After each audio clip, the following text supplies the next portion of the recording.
jambo la kubwa ni watu kujitahidi katika siku 10 hizi zilizobakia. Ndani ya siku 10 hizi kuna Lailatul Qadr, na Allah subhanahu wa ta'ala ametaja Lailatul Qadr khairun min alf shahr, ni bora kuliko miezi 1000.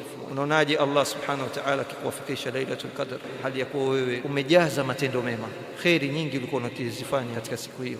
Fadhila yake ni adhim, fadhila adhim. Kwa hiyo yetu kamatana na siku hizi 10, kujikaza, kujishika sawa sawa na kuacha kulalalala sana. Na kama watu wanaokusudia kufanya itikafu, msikiti uko wazi, unaweza kuja kufanya itikafu, na si lazima ufanye itikafu siku nzima, la, unaweza kufanya itikafu kabla ya ghurub ash-shams, kabla kuzama kwa jua, na ukatoka baada salat al-fajr, ukajifunga tu na msikiti. Si kwa maana lazima siku nzima, mchana, asubuhi, usiku uko msikitini, la. Ukifanya hivyo ni bora, lakini unaweza kufanya itikafu hata ya usiku tu. Kwa hiyo mtu kujitahidi, na unapofanya itikafu jitahidi ya ikhwa kujiepusha na masala ambayo hayahusiani na ibada, jiepushe nayo, kwa sababu kujitenga kwako ni kwa sababu ya ibada. Lakini ukiwa ndani ya msikiti alafu bado wachat na watu wa nje, watuma oda, wapokea oda, waruhusu gari hili na gari hili kwamba litie mafuta na gari hili, sema kuja kufanya nini msikitini? Bora ungezifanya tu kazi zako nyumbani. Kucheza game msikitini, tumeona watu wanacheza game, mara nyingine wanacheza mipira msikitini, sikia go vipi Sheikh, goli tena msikitini, haja kutosha nje, magoli ya nje,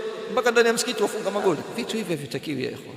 Kwa hiyo watu wajitahidi katika kufanya ibada, kusoma Qur'an kwa wingi, kadhalika kuomba dua na istighfar. Ni siku 10 tu, sio nyingi, 10 tu. Chukulia leo ndio siku ya mwisho ya Ramadhani, alafu wewe una matendo machache ya khair, nini hali yako inakuwa? Unaanza kujuta, laiti nikijitahidi katika Ramadhani. Tuchukulie leo ndio Ramadhani ya mwisho, kesho Eid, alafu wewe umefanya uzembe katika siku zilizopita, nini hali yako inakuwa katika moyo?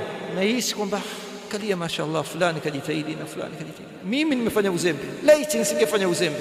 Siku zimeondoka, sasa hivi jitahidi, siku bado zimebakia, anza kujitahidi, ushikamana na Qur'an, kadhalika adhkar. Na Mtume Muhammad sallallahu alaihi wasallam katika ashra awakhir alikuwa halali usiku, halali abadan, halali. Kulala kwake ni mchana ndio anapumzika kidogo, lakini usiku halali.